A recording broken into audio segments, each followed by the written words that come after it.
Bale kakailangan natin sa pagpalit ng front fork oil ay 22 para dun sa takip. So ayan. So para siya dito sa takip 22. Pero kailangan mo munang i-unscrew yung mga allen. So prepare ko na lahat ng mga tools na kakailanganin para hindi na tayo magkalat ng langis. So dun sa fork, yung preno, so para matanggal mo, kailangan mo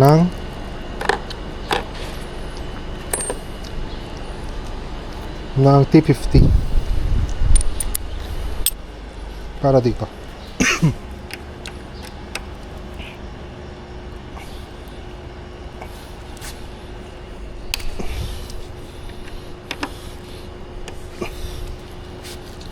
So yun.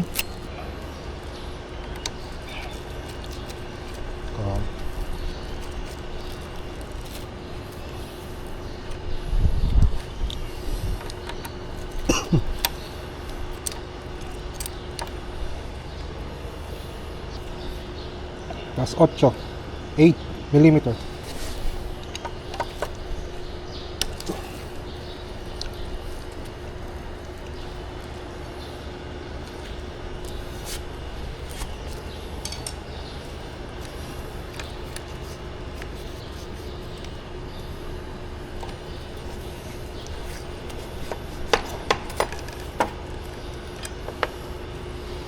So kailangan natin tanggalan ng Allen wrench para dito sa cover.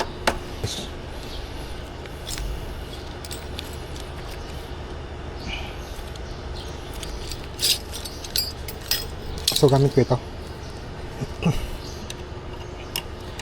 Ang tandaan nyo, pag paluwag ay counter clockwise.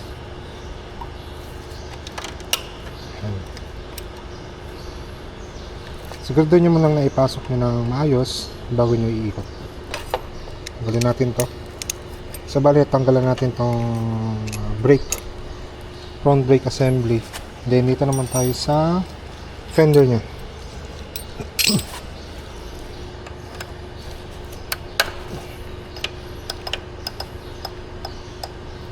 Tanggalin muna natin to. Saktong higpit lang ha, pag kayo nagbalik. Then twist ng dahan. Ito muna, gamitin nyo. Yan. Isa rin pa. Yan. Para pag nagluwag kayo, dire-diretso na yan.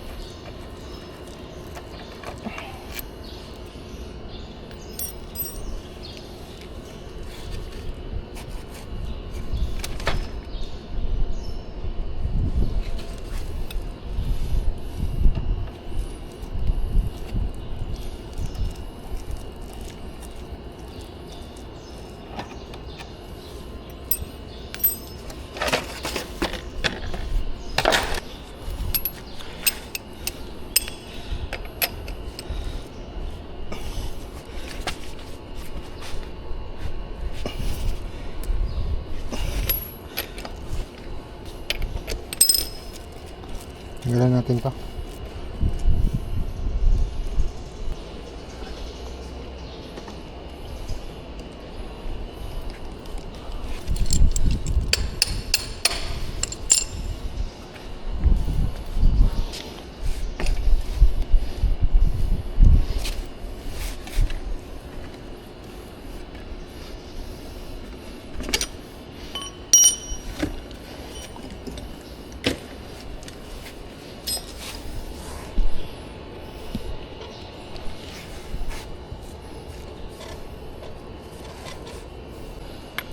So ayun, natanggalan natin 22 no, kasi wala man ako makitang sources sa YouTube. So share ko na sa inyo 22.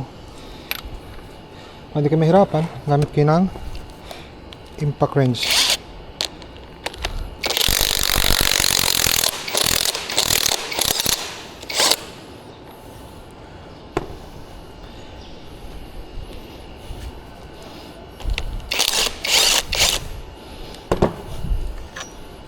So, wala nang laman. ko, boss.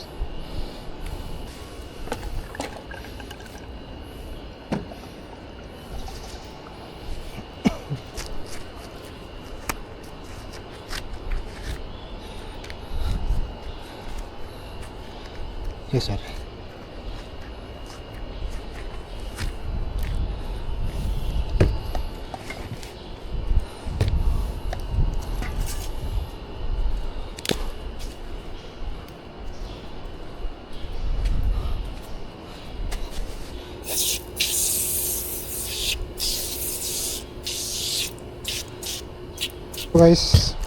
So guys, yun, naka-order ako sa online sa Shopee ng spare parts nitong right front fork na stanchion, inner tube. So tara, ilagay na natin to.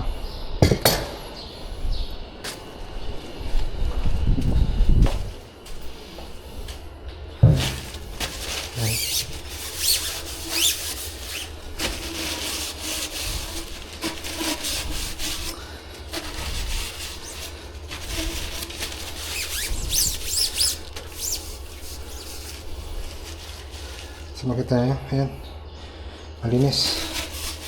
Alinisin natin yung mga maduduming part. Wala tayo ng bagong. Bali, nag-order rin ako ng pork oil sa Shopee. So lahat puro Shopee to. Matagal na to sa akin, pero dahil nga dun, ito yung binili ko. Bali, dalawa. So 400 yung ilalagay ko dito.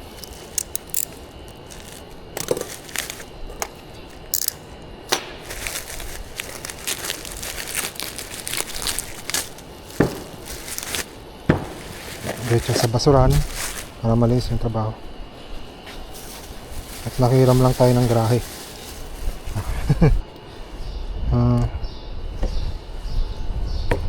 Galing natin to.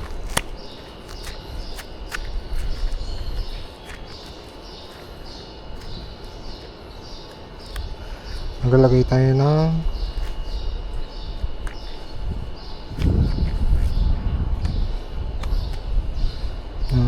so ilalagay natin yung fork seal.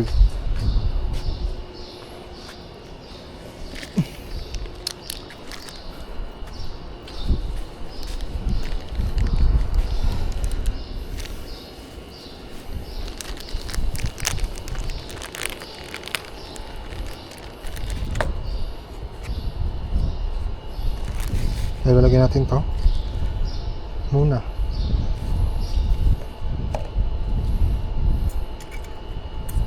Ilagay natin na ng oil. Para tayo dito ng oil.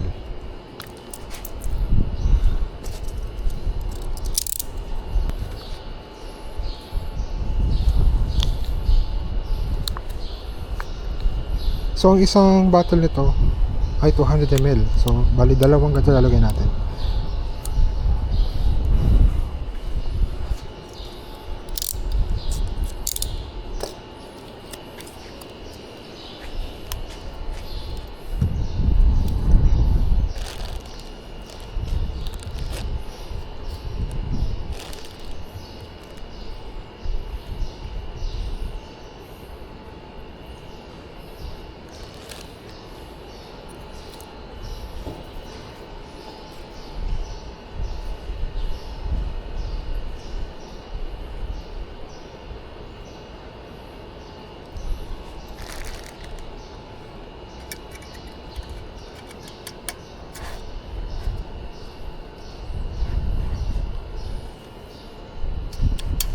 Yan, so nilagay na natin.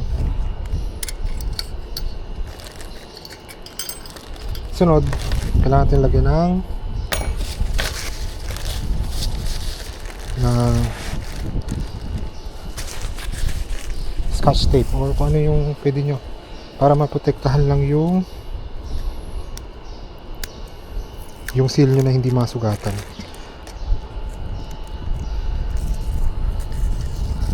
Yan, so lalagyan natin.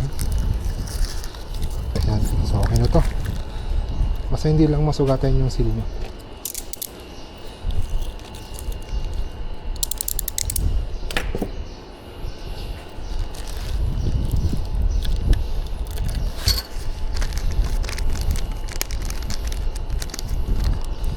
Bali to, ang kanyang serial number parts ay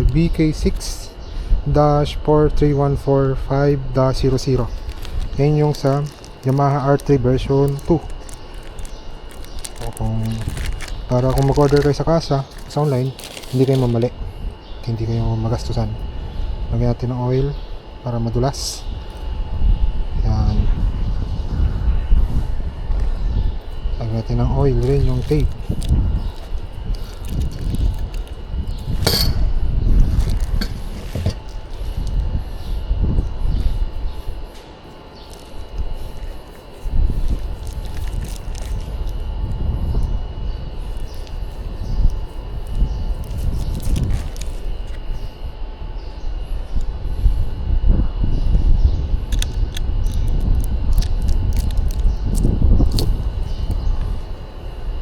So ayun na, lagyan na natin. Okay, kita nyo. Sunod, ito. At ito. Lagyan natin ng pampadulas. Yan.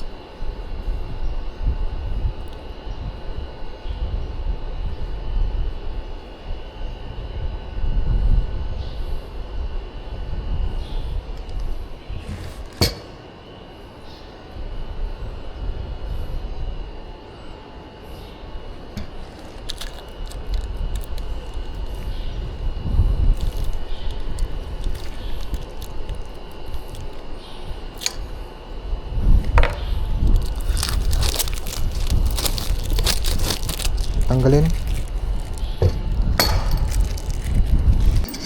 So lagyan na natin siya.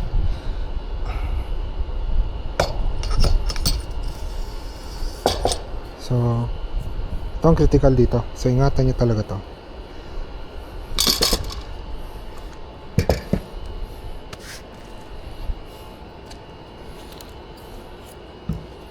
Ingatan na pampadulas yung ano, yung para iwas gasgas sa kanyang ano.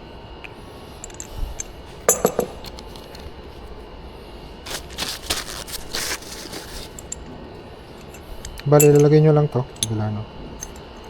Ayan.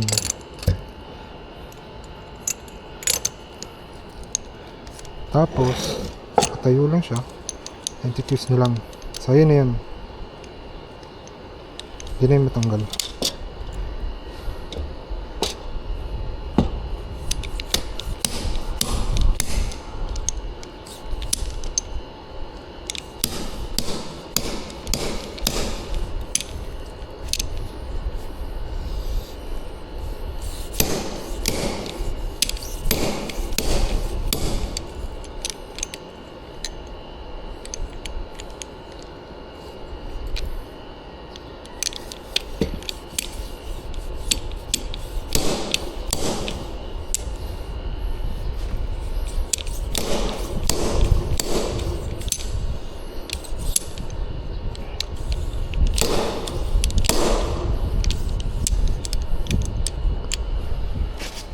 Sakit sa kamay.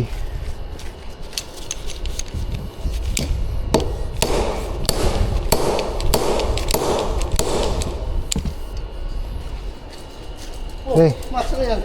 palit ng ano? Dress ko. Oo.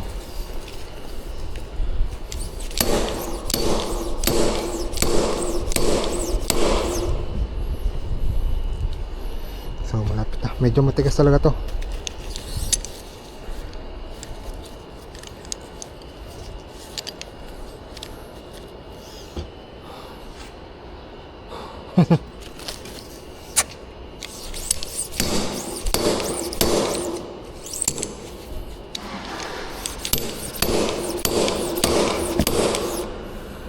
Hanggang makita yung lumabas yung linya na paglalagyan ng pahinga muna, sakit sa kamay.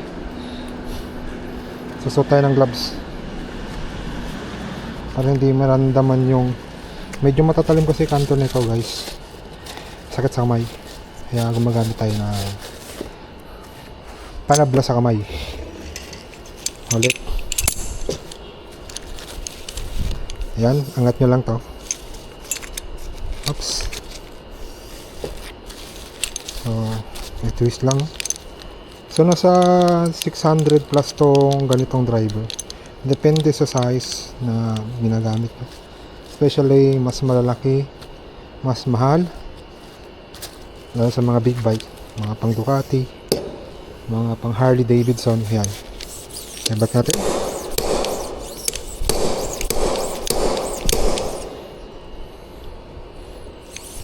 Last. Okay. Nailagay na natin.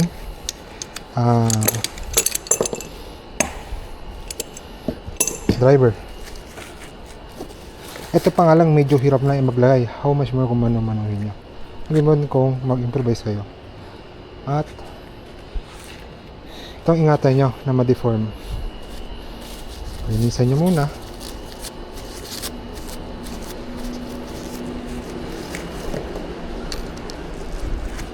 So, ayun. Maglagay lang muna tayo ng langis sa part na to.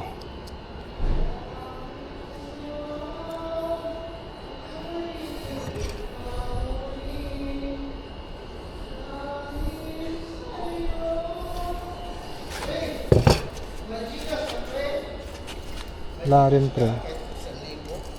Wala pre. Buti marunong ka din magawa-gawa pre, no? Pinag-aralan lang. YouTube lang YouTube. Oh, YouTube University lang. Pasok niyo mo itong kabila.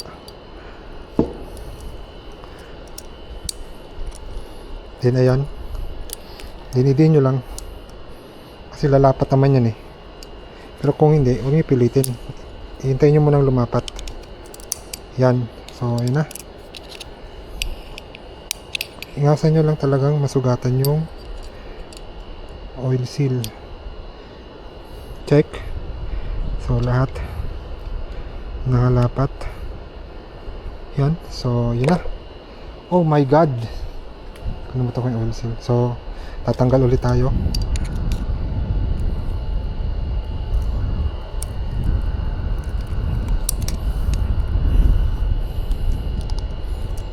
Pangyayari. Kalimutan ko lang.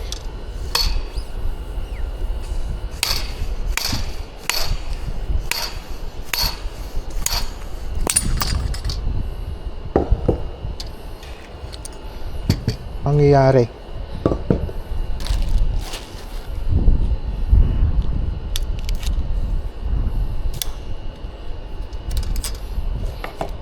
Ito muna.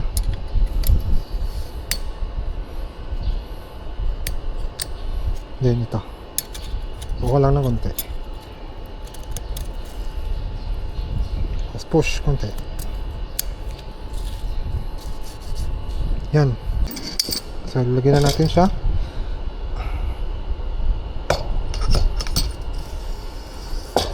So, ito ang critical dito. So, ingatan nyo talaga to.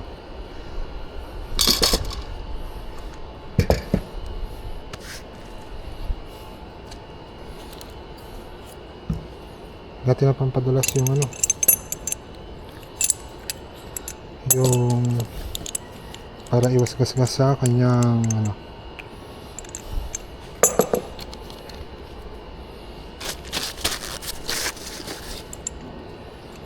Bali, ilalagay nyo lang to bila, no? Ayan.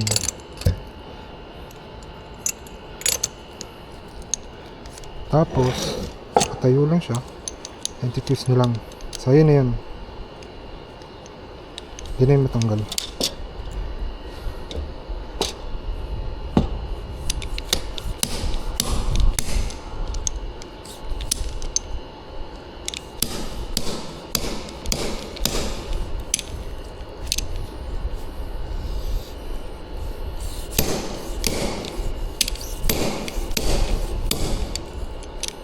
Sakit sa kamay. Kaya gumagamit tayo na panabla sa kamay. Ulit. Ayan, angat nyo lang to. Oops. So, i-twist lang. So, nasa 600 plus tong ganitong driver. Depende sa size na ginagamit mo. especially mas malalaki, mas mahal, lalo sa mga big bike, mga pang Ducati, mga pang Harley Davidson. Yan, ibat natin.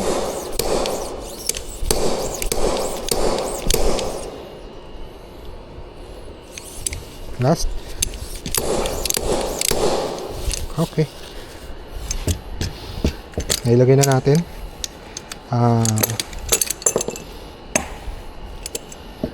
Driver. Ito pa nga lang medyo hirap na maglagay. How much more kung manuhin nyo. Hindi kung mag-improvise kayo. Itong ingatan nyo na ma-deform.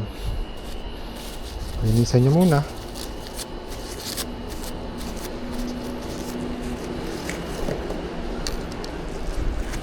So, ayun. Maglagay lang muna tayo ng langis sa part na to.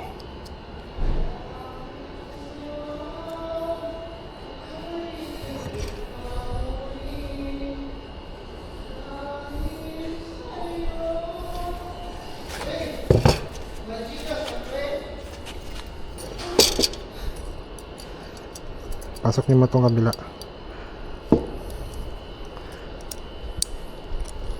Then ayan, dinidin nyo lang kasi lalapat naman yan eh. Pero kung hindi, huwag nyo pilitin, hihintayin nyo munang lumapat. Yan, so yun na. Ingasan nyo lang talagang masugatan yung oil seal.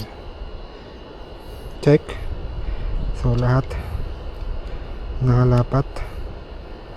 Yan, so yun na. Oh my god, kalimutan ko yung oil seal. So tatanggal ulit tayo. So guys, nakalimutan ko palang ilagay itong dust seal. So kinalas ko siya ulit at ibinalik. So huwag nyo kakalimutan itong ilagay bago ang lahat at dodoble kayong trabaho. Ibabalik ko na yung kanyang lock. So ayan, tanda lang. Check, check, check, check. So ayun na, mabalik natin siya.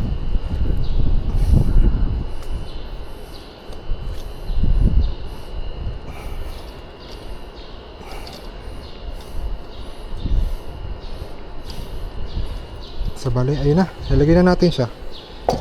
So this is it, this is the finished product.